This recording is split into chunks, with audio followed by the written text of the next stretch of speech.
தேவா சாருக்கு தேசிய விருது கிடைக்கல, அதை பற்றி என்ன நினைக்கிறீங்க? நல்ல பாடல்கள்லாம் கொடுத்துருக்காரு. எல்லாருக்கும் என்ன சொல்லுவீங்க, தேவைன்னா கானான்னுவீங்க. ஒர்க்கிங் பேமெண்ட்டே கட்டுறது இல்லை யாரும் மியூசிஷியன்ஸ். அதாவது இப்போ வர்ற மியூசிஷியனுக்கு ஒரு யூனியன் இருக்கிறதே தெரியுது இல்லை.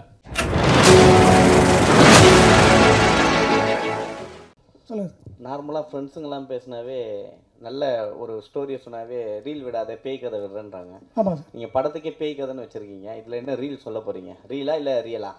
இது ரியலான்றதுலாம் இல்லை சார். இது வந்து முழுக்க முழுக்க வந்து ஒரு த்ரில்லர் படம், த்ரில்லர் அண்ட் சஸ்பென்ஸ் படம். இது நீங்கள் வந்து பேய் படம் ஜான்ராகவும் எடுத்துக்கலாம், ஒரு டெக்னாலஜி ஓரியன்ட் ஹாரர் ஃபில்மாக கூட பார்க்கலாம், இல்லைனா நீங்கள் ஒரு ஸ்கல்ப்டட் மூவியாகவும் பார்க்கலாம். இது வந்து நீங்கள் எப்படி வேணாலும் எடுத்துக்கலாம். ஸோ கதையோட டைட்டில் வந்து படத்துக்கு தேவையாக இருந்தனால தான் அதை வச்சுருக்கோம், இந்த பேய் கதை அப்படின்றது. படம் முழுக்க முழுக்க நான் சொன்னேன் இல்லையா, இது ஃபேமிலி என்டர்டெய்னர் முதல்ல சொல்லிட்டேன். ஸோ இது வந்து ஒரு பேயை வந்து வேறு மாதிரி காட்டுவாங்க படத்துலலாம். நாங்கள் அந்த பேயை வந்து இந்த படத்தில் வேறு மாதிரி காமிச்சிருக்கோம். ஸோ அவ்வளோதான். இல்லை, ட்ரைலர் கொஞ்சம் காமிக்கும் போதே அது பிக் பாஸ் கண்டென்ட் மாதிரி தெரிஞ்சுது. ஒரு ரூம் உள்ளே போயிட்டு ஒரு வீட்டு உள்ளே மாட்டிக்கிற மாதிரி, பின்னாடி இந்த பேக் வாய்ஸ் கொடுக்குற மாதிரி, அதே மாதிரி ஒரு வாய்ஸ் வந்து பேசிச்சு. விஜய் கேபிஓயில் அவர் இருந்தாருன்றதுனால அதே கதையை கொடுத்துட்டாரா? இல்லை சார், நீங்கள் சொல்கிறது மாதிரி உள்ள கதை இல்லை, இது முழுக்க வேறு கதை தான். சொல்லுங்கள். சரிங்க சார். சரி.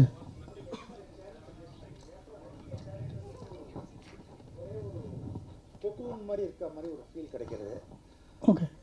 அதாவது வந்து இதில் வந்து படத்தில் வந்து நாங்கள் முதல்ல ஸ்கிரிப்ட் பண்ணும்போது ஆரம்பிக்கும் போதே வந்து ஒரு பேய் படம் அப்படின்ற ஒரு ஃபோக்கஸ்லேயே படத்தை நாங்கள் எழுதலை. ஸ்கிரிப்டிங் உட்காரும்போது டைலாக்ஸ்லாம் உட்காந்து நாங்கள் எழுதும்போதே வந்து இது ஒரு பேய் படம், பேயை வச்சுலாம் தான் பண்ண போகிறோம் அப்படின்ற மாதிரி ஒரு பாயிண்ட்டுக்கு நாங்கள் கதையை எழுதலை. ஹாரர் ஒரே ஒரு செக்மெண்ட் தான் ஹாரரா, இல்லைன்னா வந்து இந்த ஃபீல்காக கொடுத்துருக்கீங்களா?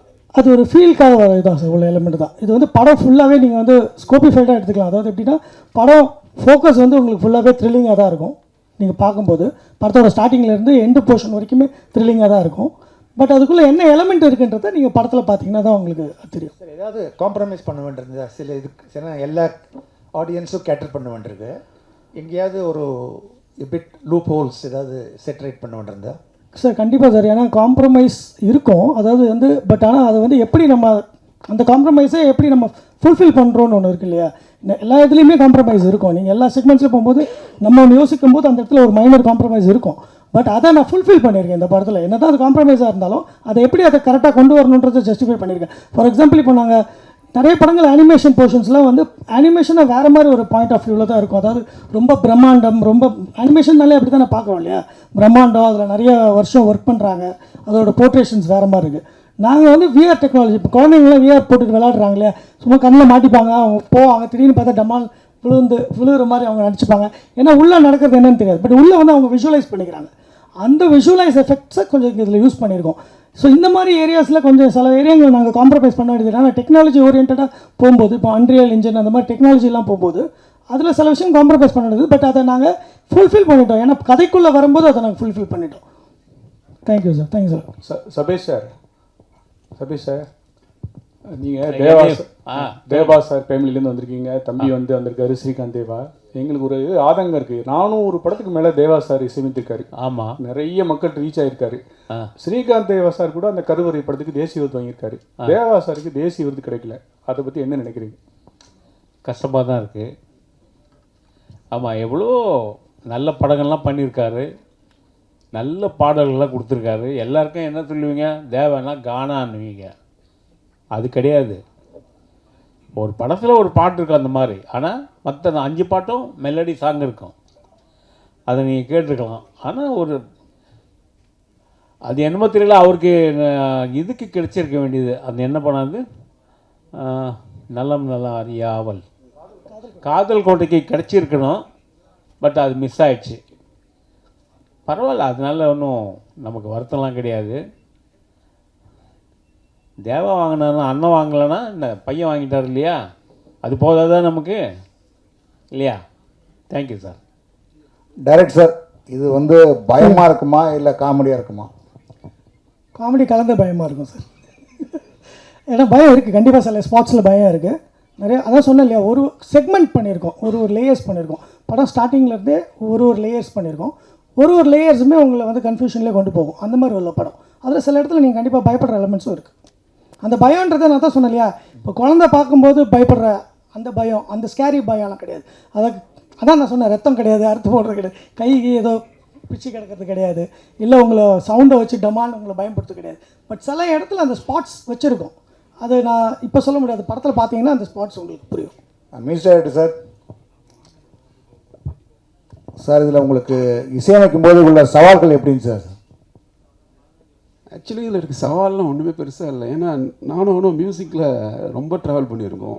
ஸோ அவர் கேட்டது நான் கொடுத்துட்டேன்னு நினைக்கிறேன். பெரிய எனக்கு கஷ்டமாக தெரியல.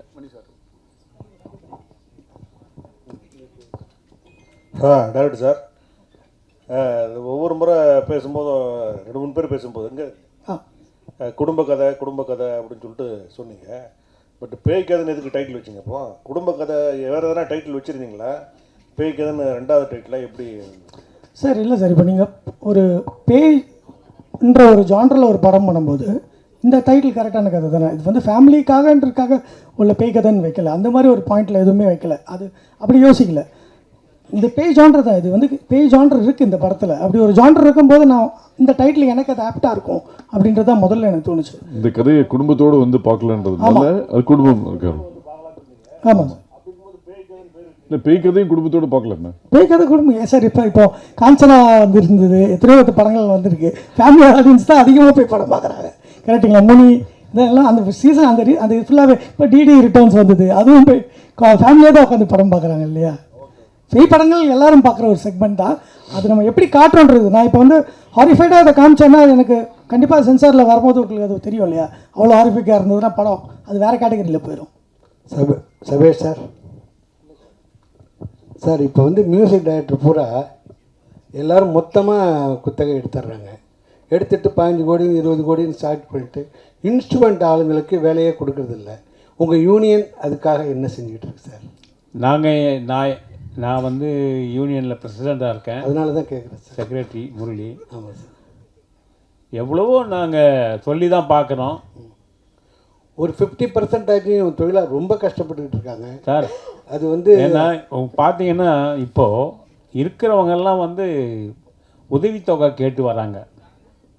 அவங்க சப்ஸ்கிரைபே பண்ண முடியாது. எப்படி சார்? ஒர்க்கிங் பேமெண்ட்டே கட்டுறதில்லை யாரும் மியூசிஷியன்ஸ். அதாவது இப்போ வர்ற மியூசிஷியனுக்கு ஒரு யூனியன் இருக்கிறதே தெரியறதில்லை. அதனால் அவங்க பெரிய மியூசிக் டைரக்டர் நீங்கள் போய் சொல்லணும் 50% நீங்கள் சார் சொல்ல தான் சார் முடியும். ரொம்ப நாளுக்கு அப்புறம் ப்ரெசெல்லாம் நான் மீட் பண்ண ரொம்ப சந்தோஷமாக இருக்குது. ஒரு ஃபேமிலியாக எல்லாரையும் பார்த்த மாதிரி இருக்குது. எல்லாருக்கும் நன்றி, வணக்கம். And first I want to thank Jean sir, எனக்கு இந்த ஆப்பர்ச்சுனிட்டி. ஆக்சுவலாக இங்கே வந்து பார்க்கும்போது தான் ஃபுல்லாக யங்ஸ்டர்ஸோட ஒரு டீம் இது. இப்போ நிறைய அந்த மாதிரி யங்ஸ்டர்ஸ் டீமாக படம் பண்ணுறாங்க. நான் அப்போ எங்களை மாதிரி சீனியர்ஸ் எல்லாம் மறந்துடுறாங்க. மறக்காமல் ஜீன் சார் என்னை கூப்பிட்டு, மேம் நீங்கள் எனக்கு இந்த ஒரு 2 நாள் ஒர்க் இருக்குது, எனக்கு பண்ணி கொடுக்கணும்னு சொல்லி கேட்டாங்க. எனக்கு ரொம்ப சந்தோஷம், நான் பண்ணி கொடுத்தேன். அப்போ கூட எனக்கு படம் ஃபுல்லாக என்னோட இதாக எதுவும் எனக்கு தெரியாது. பட் என்னோடய போர்ஷன் மட்டும் நாங்கள் பண்ணிவிட்டு போயிட்டோம். பட் இங்கே அதுக்கப்புறமா அவங்க ட்ரெய்லரு இந்த இதெல்லாம் பார்க்கும்பொழுது தான் ரொம்ப பிரமாண்டமாக வந்திருக்கு. எனக்கு அப்பப்போ கிளிப்பிங்ஸ் கொஞ்சம் அனுப்பிச்சி கொடுத்துருந்தாங்க இடையில, மியூசிக் எல்லாம். நான் அப்பவும் கேட்டேன். இன்றைக்கி தான் போபோ சசி சாரை நேரில் மீட் பண்ணேன். I just told him music ரொம்ப நல்லா வந்திருக்கு. ஸோ இந்த ஆப்பர்ச்சுனிட்டி கொடுத்ததுக்காக ஜீன் மோசஸ் சாருக்கு தேங்க்ஸ். அண்ட் தென் வினோத், அவங்க வந்து இந்த படத்தில் என்னோடய சன்னாக பண்ணியிருக்காங்க. இல்லை, நான் அவங்களுக்கு அம்மாவாக பண்ணியிருக்கேன். ஸோ அதனால் ஃபஸ்ட் டே பார்க்கும்போது எங்களுக்கு தெரியல இவர் தான் producer. He was such a simple and very kind hearted and beautiful soul. So நாங்கள் அப்புறமா வந்து என் அசிஸ்டண்ட் தான் வந்து சொன்னாங்க, மேம் அவர் தான் ப்ரொடியூசரா மேம் அப்படின்னாங்க. ஆனால் அந்த ஒரு பந்தா யூஸ்வலாக இப்போ எல்லாருக்குமே தெரியும், ஒன்றும் இல்லை வரும்போதே ஒன்றுமே இல்லாதவங்க எல்லாம் வந்து பந்தா காமிக்கும் போது ஒரு ப்ரொடியூசராக பணம் போட்டு அங்கே நடிக்க வந்தவங்க எதுவுமே இல்லாமல் he was such a simple and sweet person. And Praveen camera work. அதுக்கப்புறம் எனக்கு அங்கே ஆக்சுவலாக ரொம்ப பேர் எனக்கு தெரியாது. அதில் Jean sir, Jerry and Ezhumalai sir, இவங்க 3 பேர் தான் ஷூட் டைமில் எனக்கு ரொம்ப தெரிஞ்சது, பரிச்சயமான முகங்கள். ரொம்ப நல்லா கவனிச்சிக்கிட்டாங்க, ரொம்ப நல்லா இருந்துச்சு. அண்ட் படம் இப்போ ஓவரால் பார்க்கும்போது இப்போ ப்ரொமோவும் மியூசிக் சாங்ஸ் எல்லாமே ரொம்ப நல்லா வந்திருக்கு. ஸோ இதில் எக்ஸ்ட்ரா சைடில் எனக்காக ஒரு அப்ளிகேஷன் போட்டுக்கிறேன். நிறைய பேர் இப்போ யங்ஸ்டர்ஸ் நிறைய பேர் படம் பண்ண வரும்போது எங்களை மாதிரி சீனியர்ஸ் எல்லாம் ஒதுக்கிட்டு புதுசாக ஆளை போடுறாங்க, மறந்துடுறாங்க. இன்றைக்கி ப்ரெஸ்ஸில் வெளியில் என்ன ஒருத்தவங்க கேட்டாங்க, ஏன் மேடம் உங்களை படத்தில் பார்க்க முடியல? நான் சொன்னேன், கூப்பிடலைங்க, என்னங்க இப்படி உண்மை பேசுகிறீங்கன்னு. உண்மை அதுதான். நிறைய ஆர்டிஸ்ட்டுக்கு அவங்களாம் வந்து நினச்சிக்கிறாங்க சீனியர் ஆர்டிஸ்ட்டு இல்லை பேமெண்ட் ஜாஸ்தி வாங்குவாங்க, இல்லை அவங்க ஒரு மாதிரி ஆட்டிடியூட் காமிப்பாங்க. அப்படிலாம் ஒன்றுமே இல்லைங்க. நாங்கள்லாம் அப்படிலாம் ஒன்றுமே இல்லை. வேணால் டேரக்டரை கேட்டு பாருங்கள். ஸோ கண்டிப்பாக ஃபன்ஸ் அப்பார்ட் படம் ரொம்ப நல்லா வந்திருக்கு. ஆகஸ்ட் 29 ரிலீஸ் ஆகுது. கண்டிப்பாக உங்கள் கையில் தான் இருக்குது. ஊடகங்கள், ப்ரெஸ், மீடியா எல்லாமே இப்போ நிறைய பேர் வந்து இப்போது கண்டென்ட் எல்லாம் சொல்ல ஆரம்பிச்சிட்டாங்க, படத்தோட ரிவ்யூ எல்லாம் சொல்கிறாங்க. ஸோ பாசிட்டிவாக வரும்பொழுது தான் அது படம் போடுற ப்ரொடியூசருக்காகட்டும் எல்லாருக்குமே அது வந்து யூஸ்ஃபுல்லாக இருக்கும். சின்ன ஒரு வார்த்தை வந்து அது நெகட்டிவாக ஸ்ப்ரெட் எனக்கும் நல்லதில்லை. அதனால் நீங்கள் எல்லோரும் இங்கே இருக்கீங்க, எல்லோரும் கொண்டு போய் இந்த படம் நீங்கள் பார்த்துருக்கீங்க. இந்த படம் ரொம்ப நல்லா வந்திருக்கு. அண்ட் மெயின் அவங்க சொன்ன மாதிரி எதுவுமே முகம் சொல்லிக்கிற மாதிரியோ இல்லை அப்பான்னு கண்ணை மூடுற மாதிரியோ எந்த சீனும் இல்லாமல் ரொம்ப நல்லா வந்திருக்கு படம். ஸோ கண்டிப்பாக நீங்கள் தான் அதை கொண்டு போய் நீங்கள் மக்கள்கிட்ட சேர்க்கணும். இந்த படம் 29th ஆகஸ்ட் தேட்டருக்கு வரும்போது இது இஸ் டோட்டலி ஃபேமிலி என்டர்டெய்னர். சின்ன குழந்தையிலேருந்து பெரியவங்க வரைக்கும் எல்லோரும் உட்காந்து என்ஜாய் பண்ணி பார்க்கக்கூடிய, த்ரில்லிங்காக இருக்கும் ஆனால் என்ஜாய் பண்ணி பார்க்கக்கூடிய படம். நீங்கள் இது வந்து எல்லா மக்கள்கிட்ட சேர்க்க வேண்டியது உங்கள் கையில் தான் இருக்குது. I request you all to please support us. Thank you. God plus.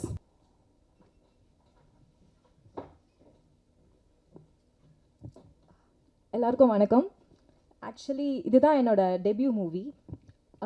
பேய் கதை என்னோட டெபியூ மூவியாக அமையறதுக்கு காரணம் முழுக்க முழுக்க ஜீன் மோசஸ் ப்ரோ. ஆக்சுவலி அவர் வந்து ஒரு டேரக்டராக பார்க்குறதுக்கு முன்னாடி அவர் வந்து என்னோட ஃப்ரெண்ட், ஒரு வெல்விஷர், என்னோட அண்ணா மாதிரி. ஸோ ஆக்சுவலி வந்து இந்த ஸ்கிரிப்ட் ரெடி ஆகும்போது என்ன ஞாபகம் வச்சு என்னை வந்து இந்த படத்தில் உனக்கான ஒரு கேரக்டர் இருக்குது, நீ வந்து ட்ரை பண்ணு அப்படின்னு சொன்னது அவர் தான். அண்ட் அவர் சொன்ன மாதிரி நிறைய பேருக்கு இந்த ஃபீல்டில் திறமை இருக்குது, உங்களுக்கு வாய்ப்பு கிடைக்கிறது ரொம்பவே கஷ்டம். அந்த வாய்ப்பு கிடைச்சாலும் அதை தக்க வைக்கிறது ரொம்பவே கஷ்டம்.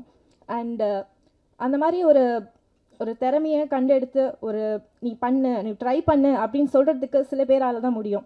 அது வந்து இவரால் தான் எனக்கு அமைஞ்சது. அண்ட் ஆல்சோ அந்த ரெக்கமெண்டேஷன் மூலமாக வரக்கூடாதுன்னு சொல்லிட்டு நீ வந்து ஒரு ஆடிஷன் ட்ரை பண்ணு, ஜெரி ப்ரோவை பார்த்து நீ வந்து ஒரு ட்ரை பண்ணு இந்த ஆடிஷனை அப்படின்னு சொன்னது அவர் தான். நான் என்னோட திறமையை காட்டி எனக்கு வந்து என்னோட ஆக்டிங்கை நம்பி இந்த வாய்ப்பு கொடுத்ததுக்கு Jean bro and Jerry sir அவங்க 2 பேருக்குமே ரொம்ப ரொம்ப நன்றி. அண்ட் பேய் கதையை பற்றி சொல்லணுன்னா நிறைய பேர் இந்த படத்தை பற்றி சொல்லும்போது எல்லாம் நிறைய இந்த தமிழ் சினிமாவில் நிறைய படம் பேய் ரிலேட்டட் ஸ்கிரிப்ட்ஸ் நிறைய வந்துகிட்டே தான் இருக்குது, அந்த மாதிரி தான் இருக்கும் அப்படின்னு யோசிக்கலாம். அப்படி இல்லை, இது வந்து ஒரு இன்னோவேட்டிவான ஒரு குட் டீசன்ட் ஃபேமிலி என்டர்டெய்னர். நீங்கள் பார்க்கலாம் மியூசிக் அண்ட் எப்படி வந்திருக்கு, ட்ரெய்லர் எப்படி வந்திருக்குன்னு. ஐ am so excited. So August 29 release ஆக போது, எல்லோரும் தேட்டரில் வந்து பாருங்கள். தேங்க்யூ. நன்றி. அடுத்ததாக லைன் ப்ரொடியூசர் திரு ஏழுமலை அவர்கள். வந்திருக்க எல்லாருக்குமே நன்றி. முதல்ல வந்து என் ப்ரொடியூசருக்கு பெரிய தேங்க்ஸ் சொல்லிக்கிறேன், வினோத் சாருக்கு, எங்களை நம்பி இந்த வாய்ப்பை கொடுத்ததுக்கு. அப்புறம் மோசஸை பற்றி சொல்லணுன்னா 25 வருஷம் ஃப்ரெண்டு, எனக்கு ரொம்ப நல்ல பையன். நிறைய கதைகள்லாம் சொல்லி நாங்கள் எப்பயோ படம் பண்ண வேண்டியது ரொம்ப வருஷம் கழிச்சு இப்போ தான் இந்த அமைஞ்சிருக்கு. படம் ரொம்ப யூனிக்காக எடுத்திருக்கான், நல்லா வந்திருக்கு. இப்போ தான் ரீரிகார்டிங்லாம் முடித்தோம், சாங்ஸ்லாம் நல்லா வந்திருக்கு, நானே சொல்லக்கூடாது. படம் வந்து ஆகஸ்ட் 29 ரிலீஸு. சப்போர்ட் பண்ணுங்கள் ப்ளீஸ். தேங்க்யூ. வந்திருக்கும் எல்லோருக்கும் அன்பான வணக்கங்கள். அதாவது இந்த ட்ரைலர் பார்க்கும்போது நம்ம இயக்குனர் என்னமோ புதுசாக பண்ணியிருக்கான்னு தோணுது. ரொம்ப நல்லா வந்திருக்கு. அவர் நேற்று வந்து எனக்கு இன்விடேஷன் கொடுக்கும்போது நாங்கள் ஒரு ப்ராக்டிக்ஸில் இருந்தோம், எல்ஏ ஸ்டுடியோவில் நுங்கம்பாக்கம். அவர் சொன்னார், நான் வருவேன் சார் அடிக்கடி பிரசாத் ஸ்டுடியோவுக்கு, நீங்கள் பார்த்துருக்கீங்களான்னு கேட்டார். இல்லைப்பா, வருஷத்துக்கு 25 படமாவது பண்ணுவோம், நாங்கள் சைடில் பார்க்கறதுக்கு கூட எங்களுக்கு டைம் கிடையாது, ஒன்று கீபோர்டு இல்லைன்னா ஸ்க்ரீனு, இந்த மாதிரி பார்த்துட்டு இருக்கும்போது உங்களை பார்த்துறதுக்கே வாய்ப்பே இல்லைன்னு சொன்னேன். அதுக்கப்புறம் எங்கள் குடும்பத்துலேருந்து ஒரு மியூசிக் டைரக்டர் போபோ சசி, முரளியோட சன்னு சார், இப்போ வர பாட்டு அதாவது சாங் நிற்குதுன்னா அது என்ன வெஸ்டர்ன் பேட்டர்னாக இருந்தால் கூட சரி, அதில் ஒரு சின்ன மெலடி இருக்கணும். அந்த மெலடி இருந்தால் தான் பாட்டு ஹிட் ஆகும். அது 100% சசியோட பாட்டில் இருக்குது. நிச்சயமாக இந்த படம் நல்ல வெற்றியடையும். நன்றி, வணக்கம். எல்லோருக்கும் நன்றி. முக்கியமாக வந்து இதில் இந்த யூனிட்டில் இருக்கவங்க எல்லா உழைப்பு இருந்தாலும் மீடியாக்கள், தொலைக்காட்சி நண்பர்கள் இல்லைன்னாக்கா மிகப்பெரிய வெற்றி அடையாது. கண்டிப்பாக உங்கள் ஒத்துழைப்பு ரொம்ப படத்துக்கு கொடுத்துறீங்க, அதே போல் இந்த படத்துக்கும் கொடுக்கணும் நீங்கள். ஏன்னா கண்டிப்பாக இந்த படம் வந்து பெரிய வெற்றி அடையும்னு எனக்கு நல்லா தெரியுது. அந்த ட்ரெய்லர் பார்க்கும் போதே மெயினாக நான் மியூசிக்குன்னு சொல்ல, மியூசிக் நல்லா இருக்குது, கேமரா ஒர்க்கு ரொம்ப நல்லா இருக்குது, ரொம்ப அருமையாக பண்ணியிருக்காங்க. ஒரு வெஸ்டர்ன் மூவி ஸ்டாண்டர்டில் இருக்குது. அதுக்கேற்ற மாதிரி ரீரெக்கார்டிங், சாங்ஸ் வந்து ஒன்று தான் போட்டு காட்டினாங்க. ஏன் ஒன்று தானா இருக்கா? ஓகே ஓகே, நல்லா இருக்குது. இந்த ஒரு பாட்டு மற்ற பாட்டு எப்படி இருக்குன்னு நல்லா தெரியுது. அந்த அளவுக்கு நல்லா இருக்குது. அதே மாதிரி இயக்குனர் ஜான் மோசஸ் வந்து எனக்கு குழந்தையிலேருந்து பார்த்துட்ருக்கேன். எங்கள் வீட்டில் தான், அதாவது அவங்க வீட்டை விட எங்கள் வீட்டில் தான் ரொம்ப நாளாக இருந்திருக்கார் சசி கூட. அடிக்கடிக்கு பார்ப்பேன், மேலேருந்து 2 பேரும் வருவாங்க, ஏதாவது ஒன்று பண்ணிக்கிட்டே இருப்பாங்க. அந்த சின்ன வயசுலேருந்து 2 பேருமே அந்த கீபோர்டில் வச்சு ஏதாவது கம்போஸ் பண்ணிவிட்டு ஏதாவது ஒன்று பண்ணிகிட்டே இருப்பாங்க. அதுதான் இன்றைக்கி வந்து திரையில் வந்து ஜொலிக்கிறாங்க இவங்க. கண்டிப்பாக இதில் ஒர்க் பண்ண டெக்னீஷியன்ஸ் எல்லோருக்குமே எங்களது வாழ்த்துக்கள். உங்களது ஒத்துழைப்பு கண்டிப்பாக இருக்கணும் என்று வேண்டிக் கொள்கிறேன். நன்றி, வணக்கம். அதேபோல் ஒரு படம், ஒரு பெரிய படம்னு தெரிஞ்சுக்கிறதுக்கு ஒரே ஒரு காரணம், அங்கே நிக்கில் இருப்பார், எங்கள் நண்பர். அது கண்டிப்பாக அது ஒரு பெரிய படம், ஒரு பெரிய கம்பெனி, பெருசாக வரக்கூடிய ஒரு கம்பெனி தான். அவருக்கும் இந்த நேரத்தில் நன்றி தெரிவித்துக் கொள்கிறேன். ஃபஸ்ட்டு நான் இங்கே நிற்க காரணமாக இருக்க 2 பேர். ஃபஸ்ட்டு ஆண்டவன், கடவுள் இல்லைன்னா நான் இங்கே இல்லை. நான் என்னவா இங்கே இருக்கேனோ அதுக்கு காரணம் முழுக்க முழுக்க கடவுளோட ஆசீர்வாதம். 2வது என்னோட நடமாடும் கடவுள், எங்கள் அம்மாவோட ப்ரேயர்ஸ். ஸோ இவங்க 2 பேருக்கு நன்றி. இப்போ படத்தில் இருக்கிற எல்லாருக்கும் நான் ஜஸ்ட்டு ஒருத்தருக்கும் ஒரு நன்றி சொல்லிடுறேன். ரொம்ப டைம் எடுத்துக்க மாட்டேன், எவ்வளோ முடியுமோ ஃபாஸ்ட்டாக முடிச்சிடுறேன். ஸோ ஃபஸ்ட்டு வந்து நான் ரோடஸ் அங்கிள் சின்ன வயசுலேருந்து தெரியும். ஸோ அவங்களும் ஒரு ரோல் பண்ணியிருக்காங்க. ஸோ அவங்களுக்கு என்னோடய தேங்க்ஸ். அடுத்தது செல்வா, ரொம்ப தேங்க்ஸ் செல்வா, நல்லா வரணும் லைஃப்பில், ஆல் த பெஸ்ட். அடுத்தது ஆஷ் மேலோ, நல்ல ஒரு டிஃப்ரெண்ட்டான ரோல் பண்ணியிருக்காங்க. So thank you Ash for everything. அடுத்தது ஆஷிக், ஒரு காமெடியான ஒரு டிஃப்ரெண்ட்டான ஒரு ஜோனை பண்ணியிருக்கான். So thank you Ashiq. அப்புறம் கதை எழுதின நவீன், நல்லா பண்ணியிருக்கீங்க Naveen, thanks. So thanks a lot உங்களுக்கு. அடுத்தது ஜிவி, ஒரு நல்ல ஒரு ரோல் பண்ணியிருக்கீங்க GV, all the best. Plus madam Elizabeth ma'am, thank you, thanks for everything. அப்புறம் லிரிசிஸ்ட் யூகி, தேங்க்யூ அகெயின், நல்லா பண்ணியிருக்கீங்க, சாங்ஸ்லாம் நல்லாயிருக்கு. ஸோ அடுத்தது டெக்னிக்கல் டீமுக்கு வந்துடுறேன். எடிட்டர் ரோஷன் எனக்கு ரொம்ப நல்லா தெரியும் பிரதரை. ஸோ தேங்க்யூ ரோஷன், நல்லா பண்ணியிருக்கீங்க. ஸோ ஹோப்ஃபுல்லி நல்லா வரும்னு நினைக்கிறேன். அடுத்தது பிரவீன், கேமரான்னு எல்லோரும் சொன்னீங்க, நல்லா பண்ணியிருக்காங்க பிரவீன். ஸோ பார்ப்போம், காட்ஸ் கிரேஸ். அடுத்தது நம்மளோட மாஸ்டர் சார், மீன் நம்மளோட ஸ்டண்ட் மாஸ்டர், தேங்க்யூ சார், நல்லா பண்ணியிருக்கீங்க மாஸ்டர். ஸோ உங்களுக்கும் என்னோட நன்றி. அதுக்கப்புறமா இந்த டிஜிட்டல் பண்ணுற யோகி, அவர் வந்திருக்காரு, அவருக்கும் ரொம்ப தேங்க்ஸ். அதுக்கப்புறம் மிஸ்டர் பிரேம், இவங்க 2 பேர் தான் பண்ணுறாங்க இது டிஜிட்டல் மார்க்கெட்டிங். ஸோ அவங்க 2 பேருக்கு என்னோடய பெரிய நன்றிகள். அப்புறமா நெக்ஸ்ட்டு மியூசிக் பார்த்திங்கன்னா சசி பிரதர், நல்லா பண்ணியிருக்கீங்க, ரொம்ப சூப்பராக இருக்குது.